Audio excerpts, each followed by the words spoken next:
আসসালামু আলাইকুম। সবাই কেমন আছেন? আশা করছি সবাই ভালো আছেন আল্লাহর রহমতে এবং আপনাদের দয়ায় আমিও ভালো আছি। একটা বিষয় খুব বার্নিং ইস্যু হয়ে গিয়েছে ইদানিং। সেটা হচ্ছে যে আসলে অল্প বয়সে স্পেশালি যাদের বয়স ৩৫-এর নিচে তাদের হার্ট অ্যাটাকের প্রবণতা খুব বেড়ে যাচ্ছে এবং রিসেন্ট পাস্ট অনেক পেশেন্ট আমরা পাচ্ছি। আমাদের একজন সেলিব্রিটি তামিম ইকবাল খান, ওনার বয়সও ৩৫-এর আশেপাশে। উনিও কিন্তু রিসেন্ট পাস্টে হার্ট অ্যাটাক নিয়ে হাসপাতালে ভর্তি হয়েছে এবং তার হার্টে ব্লক ধরা পড়েছে। বিষয়টা বেশ অ্যালার্মিং। এখন প্রশ্ন হচ্ছে যে এত অল্প বয়সে কেন হার্ট অ্যাটাক বা হার্টে ব্লক ধরা পড়ছে, এর কারণ কি?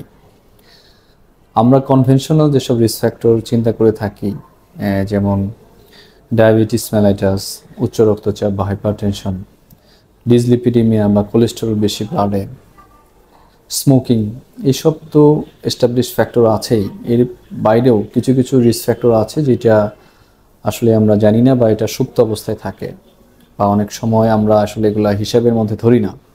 এগুলোও কিন্তু মানুষের হার্ট অ্যাটাক, হার্টের ব্লকের জন্য দায়ী। কয়েকটা এরকম সুপ্ত রিস্ক ফ্যাক্টর নিয়ে আমি কথা বলবো। প্রথমত আসি যে জেনেটিক প্রিডিসপোজিশন বা ফ্যামিলি হিস্ট্রি। অনেকের কিন্তু ফ্যামিলিতে হার্ট অ্যাটাক বা স্ট্রোক এরকম ঘটে থাকে। কখন আপনি ফ্যামিলি হিস্ট্রি পজিটিভ বলবেন? কারো বাবা বা মা যদি ৫৫ বছর বয়সের নিচে হার্ট অ্যাটাক বা স্ট্রোক হয়, তাহলে বুঝতে পারবেন যে সেই ফ্যামিলিতে হার্ট অ্যাটাক বা স্ট্রোকের ঝুঁকি বেশি। অর্থাৎ পজিটিভ ফ্যামিলি হিস্ট্রি, আপনার বাবা বা মা বা ফার্স্ট ডিগ্রি রিলেটিভ যেই হোক না কেন, আপনার ভাই হতে পারে, আপনার নানা নানি, আপনার চাচা চাচি, ফুপু ফুপা, মানে আমরা যেটাকে ফার্স্ট ডিগ্রি রিলেটিভস বলি, স্পেশালি বাবা মা।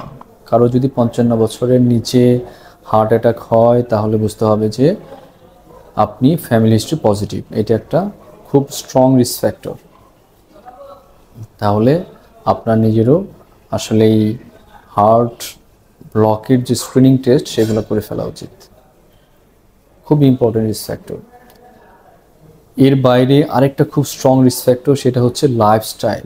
এটাকে আমরা কম গুরুত্ব দিয়ে থাকি। যারা অনেক বেশি ফ্যাটি ফুড খেয়ে থাকে, বেশি ক্যালোরিযুক্ত খাবার খেয়ে থাকে, যাদের খাবারে স্যাচুরেটেড ফ্যাট বেশি থাকে, যারা সেডেন্টারি লাইফস্টাইল লিড করে, অর্থাৎ শুয়ে বসে থাকে, এই ধরনের জব যারা করে থাকেন, তাদের ক্ষেত্রেও কিন্তু হার্ট অ্যাটাকের ঝুঁকি বেশি।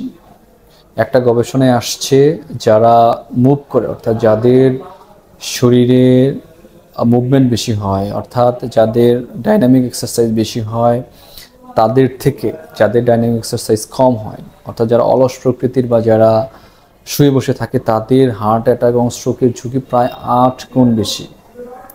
এটা কিন্তু অনেক বড় একটা বিষয়। অর্থাৎ আপনি এটা কিন্তু নিজে থেকেই চেঞ্জ করতে পারছেন।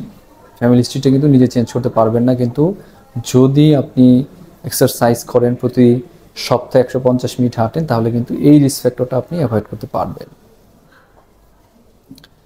এরপরে আরেকটা বড় রিস্ক ফ্যাক্টর হচ্ছে স্ট্রেস।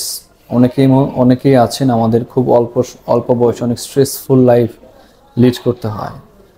অনেকেই কিন্তু দেখা যায় যে এমন একটা জবের মধ্যে আছে, কন্টিনিউয়াসলি স্ট্রেসের মধ্যে থাকা লাগছে, ডিপ্রেশনে থাকা লাগছে। এগুলোও কিন্তু বড় ধরনের রিস্ক ফ্যাক্টর, যেটা হার্ট অ্যাটাক এবং স্ট্রোকের অন্যতম প্রধান কারণ।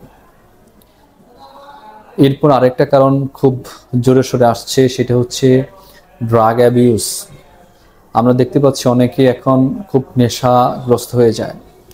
কোকেইন, ইয়াবা সহ নানা ধরনের আসলেই অ্যাডিকশনে এখনকার যুব সমাজ আসক্ত।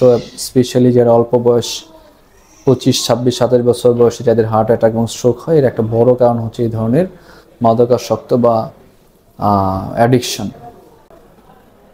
এর বাইরে কিছু রিস্ক ফ্যাক্টর আছে, যেমন মহিলাদের ক্ষেত্রে যারা ওসিপি খায়, ওরাল কন্ট্রাসেপটিভ পিল খায়, এটাও কিন্তু থ্রম্বোজেনিক, এটাও কিন্তু রক্ত ঘন করতে পারে। আমাদের অনেকেই আছেন যারা চিনি এবং লবণ বেশি পরিমাণ খায়, যারা খাবারের সাথে লবণ বেশি খায় বা যারা একটু সুগার বেশি খায়, এগুলোও কিন্তু রিস্ক ফ্যাক্টর।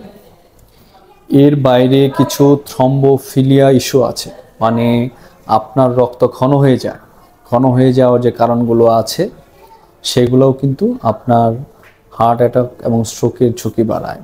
এগুলো একটু রেয়ার ডিজিজ, আমি দু একটা নাম বলছি, যেমন মাইলোডিসপ্লাস্টিক সিনড্রোম, অনেকেই কিন্তু মাইলোপ্রলিফারেটিভ ডিসঅর্ডার যেগুলো আছে, যেমন হচ্ছে অনেকেই কিন্তু পলিসাইথেমিয়া রুব্রাভেরা নামক একটা রোগে আক্রান্ত হয়, তাদের রিস্ক বেশি থাকে।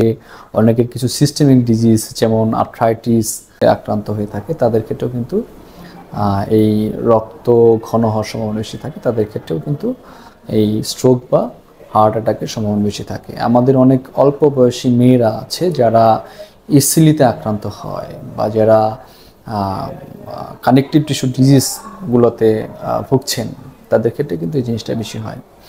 কিছু ওষুধ আছে যেগুলো কিন্তু আসলেই হার্ট অ্যাটাক ও স্ট্রোকের ঝুঁকিও বাড়ায়, যেমন সিস্টেমিক স্টেরয়েড খায় অনেকে কিছু ডিজিজ মডিফাইং ড্রাগস খায়, এগুলোও কিন্তু স্ট্রোক এবং হার্ট অ্যাটাকের ঝুঁকি বাড়ায়।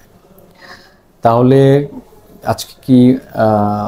আজকের ভিডিওর বার্তা হচ্ছে এরকম, আপনার যেগুলা মডিফায়েবল রিস্ক ফ্যাক্টর, যেগুলো আপনি চাইলেই মডিফাই করতে পারেন, আপনি অবশ্যই সেটা মডিফাই করে নেবেন। যেমন স্ট্রেসফুল লাইফ অ্যাভয়েড করা, প্রতিদিন একটু হাঁটা, ওসিপি যতদূর সম্ভব অ্যাভয়েড করে খাওয়া।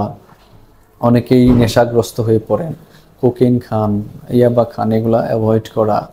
অনেকেই কিন্তু যেগুলা খুবই স্ট্রং রিস্ক ফ্যাক্টর, যেমন স্মোকিংটাকে অ্যাভয়েড করা, হাইপারটেনশনটাকে কন্ট্রোলে রাখা, লবণটা কম খাওয়া, চিনি কম খাওয়া, এগুলো যদি অ্যাভয়েড করতে পারেন তাহলে কিন্তু অল্প বয়সে হার্ট অ্যাটাকের ঝুঁকি থেকে আপনি রক্ষা পাবেন। এছাড়া একটা কথা আমি সবসময় বলি, সেটা হচ্ছে আপনার যদি খুব স্ট্রং রিস্ক ফ্যাক্টর থাকে, আপনি যদি হার্ট অ্যাটাকের ঝুঁকিতে থাকেন, তাহলে প্রতি বছর অবশ্যই আপনার যে হার্টের রক্তনালী সেগুলো চেক করে নেওয়া ভালো। এইটা দুইভাবে করা যায়, একটা কনভেনশনাল অ্যাঞ্জিওগ্রাম আর একটা হচ্ছে সিটি করোনারি অ্যাঞ্জিওগ্রাম এবং ক্যালসিয়াম স্কোর, যেটা আসলেই আপনি সিটি স্ক্যানের মাধ্যমে করে নিতে পারেন। আপনি যদি খুব স্ট্রংলি আপনার রিস্ক ফ্যাক্টরগুলো থাকে, তাহলে আপনি আপনার ক্যালসিয়াম স্কোরিং এবং করোনারি আর্টারি অ্যাঞ্জিওগ্রাম, যেটা সিটি স্ক্যানের মাধ্যমে আমরা সংক্ষেপে সিএজি বলি, সেটা আপনি ইয়ারলি চেক করে নিতে পারেন। যদি আপনি পান যে হ্যাঁ আপনার ক্যালসিয়াম স্কোর বেশি বা সিটি করোনারি অ্যাঞ্জিওগ্রামে আপনার সিগনিফিকেন্ট প্লাগ আছে, সেক্ষেত্রে আপনার সেগুলো কিন্তু রিমুভ করে নিতে হবে, সেগুলো মডিফাই করে নিতে হবে। আজকে এই পর্যন্তই থাক। সবাই ভালো থাকবেন, সুস্থ থাকবেন, সবাই সবার জন্য দোয়া করবেন। আসসালামু আলাইকুম ওয়া রাহমাতুল্লাহি ওয়া বারাকাতুহু।